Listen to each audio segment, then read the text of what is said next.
Que a graça e a paz de Jesus, o nosso Senhor, e o amor de Maria, nossa mãe, seja com todos nós. Seja muito bem-vindo ao nosso canal, faça a sua inscrição e compartilhe esse vídeo com seus amigos.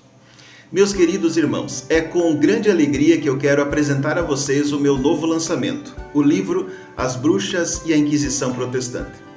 Por anos eu ouvi os protestantes acusando a Igreja Católica de realizar uma inquisição cruel, sanguinária e truculenta, com exagerados números de supostas vítimas. Mas todos esses exageros e essas acusações servem apenas ao interesse escuso de fazer a Igreja Católica parecer intolerante e espalhar uma cortina de fumaça sobre as verdadeiras atrocidades que foram praticadas pelos protestantes ao longo dos séculos, mas que poucas pessoas comentam. Por isso, esse livro vem esclarecer de forma simples e prática a verdade sobre esse assunto. Primeiro, eu estarei lançando no formato digital e depois o livro físico. Outra novidade que eu também gostaria de anunciar é que, junto com o livro As Bruxas e a Inquisição Protestante, eu também quero disponibilizar os livros Resposta Católica, que é um compilado de perguntas e respostas sobre as doutrinas da Santa Igreja Católica, e o livro Revelação de Nossa Senhora a um Pastor Protestante, onde eu conto meu testemunho de conversão. O combo de 3 livros no formato digital. Se você quiser mais informações ou adquirir esse material, entre em contato comigo pelo WhatsApp 54 99118 0342. Eu aguardo ansiosamente pelo seu contato. Mas vamos então para mais um testemunho real, diga-se, de conversão para a Santa Igreja Católica. Meu nome é Kimberly, eu tenho 22 anos, cresci na Assembleia de Deus e no tempo que eu estive lá eu fui muito dedicada, eu era musicista e eu passava a maior parte do meu tempo na igreja, a minha adolescência inteira, a minha infância. E chegou o tempo, na época do ensino médio eu fui batizada e eu passei a querer buscar me aprofundar no conhecimento da minha fé. E parece que eu fui sentindo que não era o suficiente as respostas que eu tinha, que me davam acerca da fé. E o que eu encontrei a partir disso de mais elaborado foi a visão reformada de teologia. Depois disso como era uma coisa muito mais profunda do que eu já tinha tido contato antes, eu me tornei calvinista.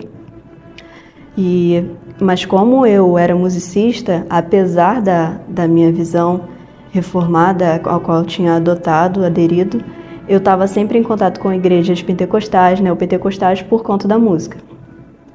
Mas sempre com esse sentimento de algo vazio, faltando. Eu queria preencher isso. E as pessoas sempre me diziam que eu nunca ia encontrar a igreja perfeita. E por um tempo de tanto ouvir isso, eu me conformei. Mas sempre sentindo esse incômodo. E eu lembro que uns amigos um casal de amigos me emprestou um livro sobre oração. E nesse livro tinha muitas frases de São João da Cruz.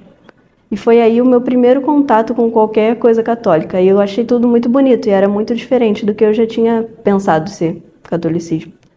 Mas aí tudo bem, aconteceu e passou. Aquilo ficou ali, mas eu não dei tanta atenção assim. Só era uma coisa que tinha me chamado a atenção. Depois de um tempo, através da internet, eu via alguns trechos de São Tomás de Aquino e eu via o pensamento dele, alguns pequenos trechos do pensamento da igreja. E também eu via, às vezes ficava na minha cabeça, mas não passava disso. Até que um dia eu lembro de ter visto uma aula do professor Carlos Nogueira, falando do pensamento da igreja a respeito do homem, não só do homem, mas de todo o universo. E era uma coisa completamente diferente do que eu já tinha visto, tanto no meu tempo de assembleia, quanto no meu tempo como calvinista, principalmente. E aí eu comecei a perceber que a visão que a gente estabelece do homem determina completamente a visão que a gente tem de cristianismo. E o que eu ouvi o professor falando era de uma beleza que eu eu comecei a pensar assim, não dá mais para eu ignorar isso, não é só uma frase bonita que eu vejo, eu preciso realmente levar isso a sério. Eu comecei a pensar que daí a um tempo eu podia ter uma família e eu não queria ensinar os meus filhos numa coisa, descobri que depois eu ensinei tudo errado e precisava desfazer tudo aquilo que tinha dito e ensinar coisas novas. Então, eu estava pensando não só em encontrar agora a verdade para preencher aquele vazio que eu tinha, mas também por causa da minha futura família. E aí eu começava a pesquisava muito sobre graça, mas sem compartilhar nada com nenhum dos meus amigos protestantes, nem com a minha família. Pesquisava muito, conheci o site cristianismo.org, que tinha muitas respostas ao que eu procurava. E eu lembro que eu ia para os cultos, eu ouvia os pastores falando e aquilo parecia muito pouco perto do que eu tinha tido contato do catolicismo. Mas eu também ficava muito desanimada, porque eu não tinha coragem de largar a igreja protestante para uma igreja católica. É uma mudança muito brusca, eu também não tinha certeza de ser católica e tudo mais. E aí, num tempo que eu estava desanimada, sem saber o que fazer, foi a época que o pessoal do CDB entrou em contato, e aí eu comecei a frequentar, mas melhor do que ter frequentado só o CDB foi que eu comecei a frequentar a missa também. E aí eu lembro que eu ia à missa e ia também aos cultos protestantes, e eu pensava assim, eu já tive contato com tantas coisas, com Scott Hahn, com Peter Kreeft, e tantos outros, não só leituras de ex-protestantes, mas leituras também da vida dos santos e tudo mais. E eu já tinha certeza que era aquilo ali, mas eu não conseguia me dizer católica.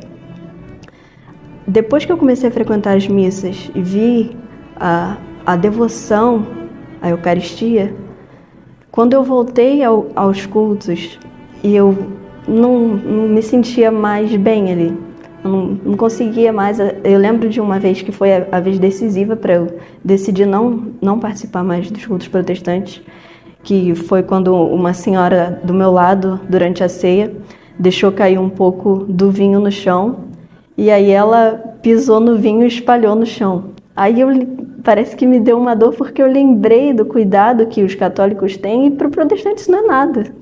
É só mesmo um símbolo que ele pode pisar e não tem diferença nenhuma. Então, a partir disso, parece que esse contato, essa frequência à missa foi o ponto decisivo.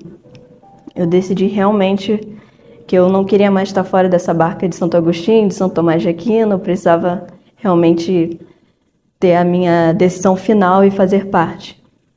E foi então que eu entrei na aula de catequese, fui batizada e crismada e agora eu faço parte da Igreja Católica.